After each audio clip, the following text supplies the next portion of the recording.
Hi y'all, it's Brionne and we are lit with the lunch break sessions.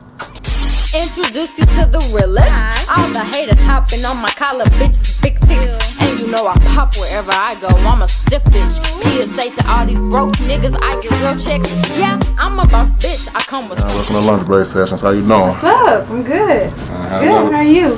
Shit, man, I'm just getting it, man. You know, I was saying you've been grinding, doing your thing with this music. Like, you really came in the game strong. Thank you. You know, tell the world about yourself. How you start rapping? Okay, so, I like to tell this story.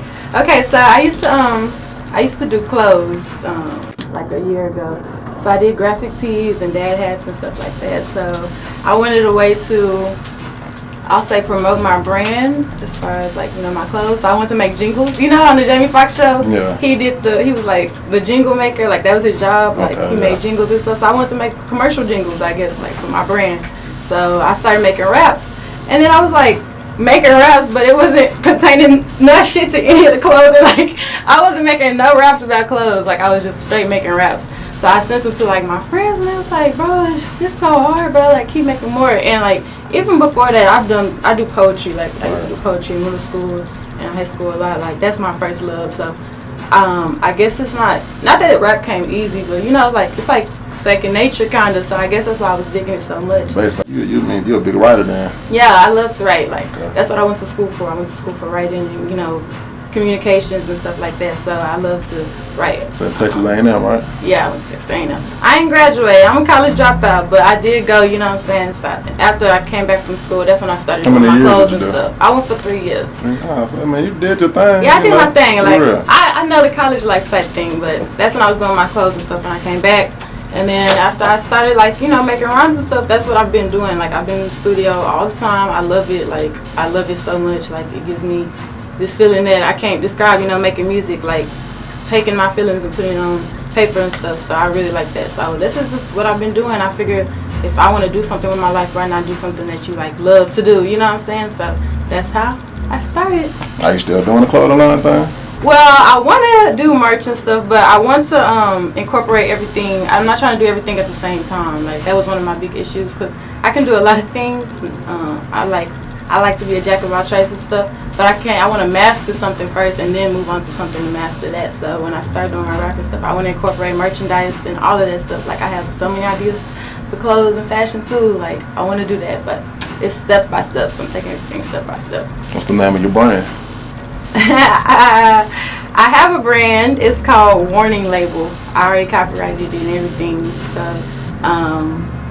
when I stopped doing it because I wanted to make a heat press. I wanted to buy a heat press and I wanted to buy, you know, the things that you can do to make the dad hats, like the little sewing needles. I wanted to buy all of that. Machine. You know what I'm saying? I'm trying to buy the equipment so I can stop going to third parties and shit. I'm trying to make bread. So sound like you got it all kind of mapped out. Yeah, I have it mapped out. I have it mapped out. That's what I'm saying. Little by little, like I know the type of things that I do want to get into in the future. So that's why it's exciting. Like it's a lot of stuff that I love to do. But this right here, like rapping and like incorporating like my writing as a poet too into like my raps, I like to do that a lot. So that's what I'm focusing on right now. Okay, so when did you actually take it serious? Like I seen Cilantro, it looked like it came out like 2 months ago. Basically now, 2 months now. I think. So, so why don't you basically start taking it serious? I did before Cilantro, I did the Who Run It challenge, and I took it off because I honestly feel like I've improved since that. But I did the Who Run It challenge and I put it on YouTube, and that's when I really was like, yeah, I'm gonna start taking it seriously because I really like, you know, making a video, making a concept for the visual, like everything that obtained in the whole scheme, I guess, of rapping and being a rapper, and like, you know what I'm saying, just how I can be creative in all aspects of, like, I literally directed my own video and like I knew what I wanted to do and I can put it. For the Cilantro video. Yeah, Cilantro too. That was like me, like. Oh, so you direct all your videos? Well, I have. No, I don't direct. Or you have more creative. Yeah, I have a creative director. Like I have somebody on my team who helps me to like with my vision, but I definitely do have a vision for all of my videos. I will say that every song I have a concept for every single video, and I know what I want it to look like, and I love that I can just put that out. You know what I'm saying? I love that I can just put out my creativity. I was just watching the video, I forgot what it's called, using the skating ring. Kitty Cat, yes. I was digging that. That's my favorite. I said like just the feel to it, you know, got a fun feel, and it's like you spitting real bars. Like that's really why, you know, like what took my notice into you, because when I heard Cilantro, I'm like, man, shorty, she's spinning bars like real, lyrics, MC shit, So I seen that just brought back like a throwback feel as far as like what you would have heard like with the earlier female rappers. So like, is that part of the inspiration you got, as far as your inspiration with the music? That's one of my things too. Like, I listen to a lot of like old music. Like, I listen to Mia and, you know what I'm saying, Beyonce, like, Destiny Child. I be listening to Aaliyah and Left Eye, TLC. Like, I listen to old music. So it's like like late Lil Kim. 90s, early 2000s. Yeah, you know what I'm saying? I listen to hardcore. Like, I love hardcore. Like, Lil Kim is one of my favorite female rappers, like, period. So, and also a lot of people have been telling me to, because I haven't been listening to Foxy Brown, but a lot of people have been telling me to listen to her. So, I ain't gonna lie, you kind of got that flow. Like, I was singing that, but you like watching that video, I kind of got that Foxy Brown. Yeah, so I've been listening to Foxy Brown, and yesterday my manager sent me like a couple Eve videos. So I looked at a couple Eve videos, and them hoes was nice. Like, I love that flow. So I will say that it is one of my inspirations, and especially when I do like remixes and stuff, because I love to do slow beats. Like, I love to hop on slow beats and really just kill that shit. I do hop on fast beats, like when I'm trying to like be in my zone, like I'm in my zone, I'm trying to tee the fuck up, but I love slow beats and I just love bobbing. So I do feel like that's like my sound, just to vibe and to just, chill out on the beat. Talk mad shit, but I'm still chill on the hell, like, because I smoke all day, every day. I be chilling, that's just me. So I like to incorporate that in my... That's right. Man, fast forward now in this day, like, we're really like, female rappers, that just always like now in this day and age, just more, you're starting to see more of a rise, you know what I'm saying, with female rappers. Like, do you feel like... I love it. I like it too, though. Like, I like the competition, especially like from the ones that, like, sort of like you, like, you coming with some heat. You know what I'm saying? So have you felt any, like, competitive nature, like, going against, like, you being a female artist, being in, like, a realm where, male dominated, and just, or with other male artists? As far as being a female artist with men, yeah, I feel like I be having to come hard. Like, I definitely feel like my lyrics have to be A1, because I'm just not trying to be out here just making, just little bop shit. Like, I want to be known as a lyricist. That's what one of my main goals. I don't want to be known as just somebody who just make music just, just for something. Like, I want to be known as somebody who can, like, make somebody feel something with my music, so that is something that I do want to work on a lot, is just being harder than all these niggas. Like, fuck females, like, fuck a gender. I'm trying to be harder than all of y'all, like, period. I'm trying to be up there, like, so I feel like, for example, Nicki Minaj is up there. You can compare her bars to niggas. Like, old Nicki, you can compare old Nicki bars to men, and she's killing niggas. 2008 nigga, early 2009. Like, Young Money, like when they did motherfucking Bedrock, when all the Young Money was in that motherfucking video, like, I'm talking about that era. Like, that's what I want to be like. I'm trying to be great. I'm not trying to be so far. I'm glad you even mentioned Nicki Minaj, because she been basically in the headlines lately. She been been big on writing her own lyrics. And I had watched her for the Funk Flex interview, and she was basically just going in how she writes her own lyrics. And hell yeah. And basically, I don't know. I listen to your music. I can tell it sounds like you write your own shit. So yeah, like I'd rather write my own shit. How big is it for you?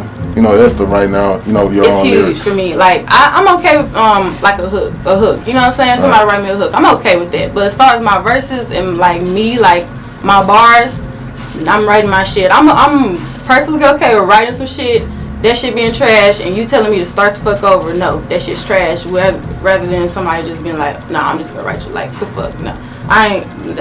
That's never going to be a thing for me. Like, I always want to be known as somebody who can. I respect my talent enough that I'm working on my talent so much that you've seen that I'm involved in my raps, like, because I know I can do it. And my team knows, like, I be evolving. Like, I feel like I've been evolving so far with my new music and stuff, so I'm super excited. But yeah, it's all about just, somebody told me earlier, it's all about pushing your pen. Like, you just gotta push your pen. Do you feel like, I guess, like, because I know me, I've heard just around for hip hop world, especially around here, like certain female artists, they don't write their lyrics. So do you think like that really affects you, or as far as expectations, because they might know certain female artists who do or who don't write their lyrics, and you being a person who's so passionate, who does write their lyrics, do you feel like that can always be like a conflict of interest? I'm just like, I have to be the best at everything that I do because I'm a black woman. Like, I'm a real black woman, like dark skin, black as fuck. I like have no white ancestors. I'm black, you know what I'm saying? So I have to be the best at everything that I do, like period, off top. I'm not, if somebody don't write their own lyrics, that's on them. But if I fuck with the song, I fuck with the song, but that's on you. But I don't want to be ever compared to somebody who don't write their own stuff, because that's just disrespectful. To me, it's just disrespectful. So, yeah. What projects you been working on lately? So, I have a couple of new, because I like to do these things, remixes. They're like remixes or whatever the songs. So I have a couple of remixes on the way, some videos on the way. Basically, like you jacking for beats, kind of like hopping on somebody else's beat. Yeah, I'm hopping on somebody else's beat. I want to say it, but I don't want to say it. No, I'm not gonna say it. But I have a couple visuals on the way. That's with the remixes. I have been working on singles too. So really pushing, coming out with my tape. But that's going to be further down the line. Do we have a name for it? No, not yet. So it's undisclosed. Not yet. Undisclosed. Yeah, dig. But yeah, I'm coming out really with those. So I do have a couple singles in the works. I'm writing some more. So I'm not coming out with those yet. But I have previewed a little bit of them on my Instagram. So people were liking them. But I'm not going to full-fledged come out with them. But it's about that time to get it popping with the singles and stuff. But yeah, definitely got some stuff on the way. Definitely been cooking some stuff up. Okay. What producers you been working with? So I work with Lil Chris. I got some franchise beats. I got some T-Rock beats right now. I'm looking for more producers, but as far as beats goes, I have a whole bunch of beats from three of those people just off top. So Austin Heights, I've been looking at him. He's in IK Studios. You know where IK Studios is? Okay, yeah, I know. Shout out to them. That was the home Austin tour. Heights, oh my God, he has some amazing beats, like some slow beats that I was just loving. I fell in love with one of these beats. So I'm gonna have to buy it probably by the other day. So I can see how somebody might buy it, but yeah, I'm definitely trying to find some more producers. You sound like you got your business together, man. You sound like you're buying your beats, you're doing everything. I'm just like, basically, it sound like you got your business straight now. That's all I do. If I'm out here, I'm be at work. So what's like the process as far as like beat selection and working with producers for buying, and just the process of just really buying a beat from the producer? Like, how did that work? Because like you said earlier, like you working on trying to get the legalities and the paperwork and all that shit together. So they'll ask me, like, what's my vibe? Like, I'll be, texting them or emailing them or whatever, and they'll be like, what's my vibe that I'm trying to do? And I tell them, like the vibe I'm trying to get for it, or what song I'm trying to get, done or whatever, and they'll send me a beat package. And I'll just go through all the beats. Like, I'll even put in my Instagram or whatever, send me beats. Like, any producer, send me beats. Like, I'm hungry for them hoes. Send me them hoes. Fuck.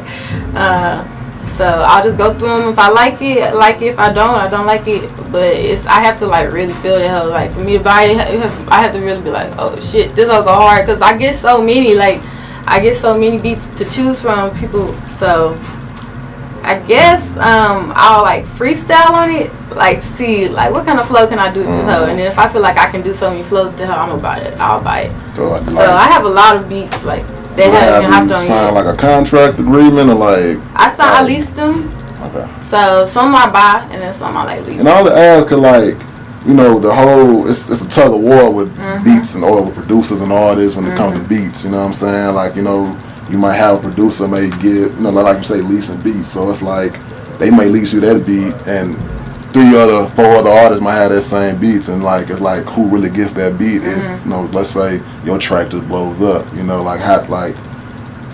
Like as far as the paperwork on it, how does that go? Like, do they once you lease it, or once you feel like it gets to a certain height, do you just go ahead and finish off and buying the beat? Or so once I feel like the song gets to like a certain height, then we'll sign like a contract, like a producer-artist agreement or whatever. Like as far as like if we get to the radio or some shit, if we start getting royalties or something, okay, then it's gonna get serious. So yeah, we definitely, like my manager and stuff, they'll send it to them.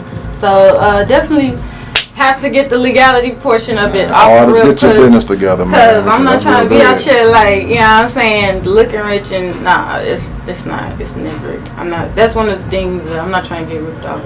Like, I always want to be aware of what's going on. I always want to be well known. I'm like, okay, yeah, what contract? We got to read through the contract. All right, give us a week. We go read through this contract, then we'll be back. We can have another meeting. You know what I'm saying? Like, we go really be on that shit. And especially because my team is all, like, females. Like, basically, me and my team. So, we go be underrated anyway. So, we have to come hard. Like, and I love that because people take us seriously, like, when we step in a meeting or if we step into business because we have our shit together. So, I always try to be on top of that, for sure.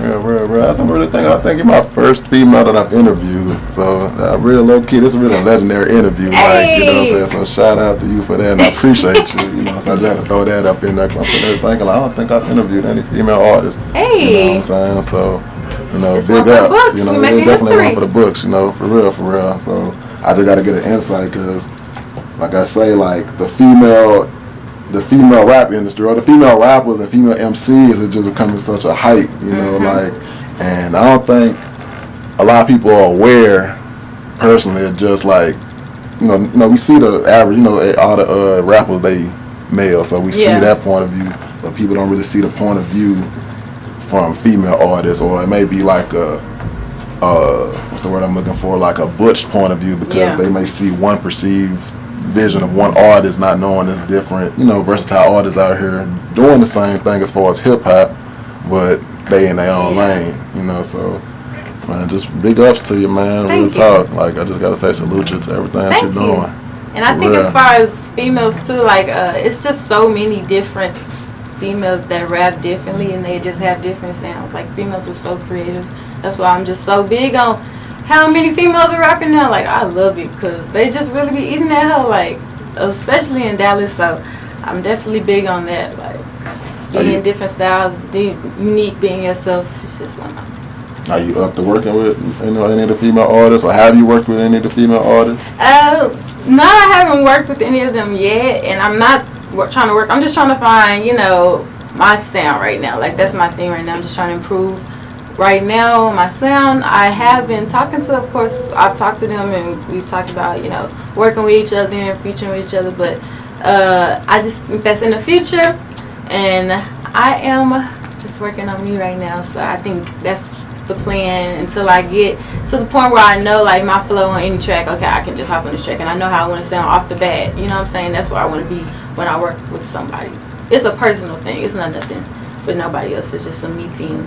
Nothing personal, y'all. You heard it from her, man. So what we got, you know, as far as coming up for the rest of 2018 from Brionne? Okay, so what is today? It was September to December, right? Yeah. Okay, so September, we can expect the video in September. October, shit, I'll throw another one in October, November, December. Should we give a video in November? Shit, fuck it. Well, no, I have like 5 video ideas, no cap. I'm trying to do one every month. I'm trying to do a video every month. That's my word. We gonna see. I'm trying to do a video every month. You started off the summer hot, man. So we in a new season now, man. Like, we're definitely coming into a new season. So, man, keep we definitely up the can momentum. do that. And in December, definitely look out for some type of song collaboration, like a 16 EP. Definitely look out in December for something like that. I'm ready. Be ready. We still ain't got a title for the mixtape or the project, y'all. So y'all ain't got the title. I got the title, but y'all ain't got the title. Hey, man, it's all good. Hey, but shout out to you, man, and more power for you, more power to you, and just really. Thank you. Shout out to Lunchbreaknetwork. Shout out to Risky Management, my management. If you want to email me about anything, just email Risky Business Management. It's RISQUE Business Management. MGMT. Now, where can I find you on the gram or on social media? Anything. If you want to find me on SoundCloud, YouTube, Instagram, Twitter, just type in Being Brionne. BEING BRIONNE. That's on anything. Man, you're good on camera. You know, you're good on camera. I can see you have a lot of personality. I'm a little nervous. Y'all can't tell? Yeah, but you're doing great. Man, for real though. So, you know, shout out to you, man. Shout out to Brionne. We out. We living in the jungle, baby. I'm done being humble, baby. You know the strip Of course they hate in huddles, baby. I'm anti-fungal, baby. Can't get a stain on Bree.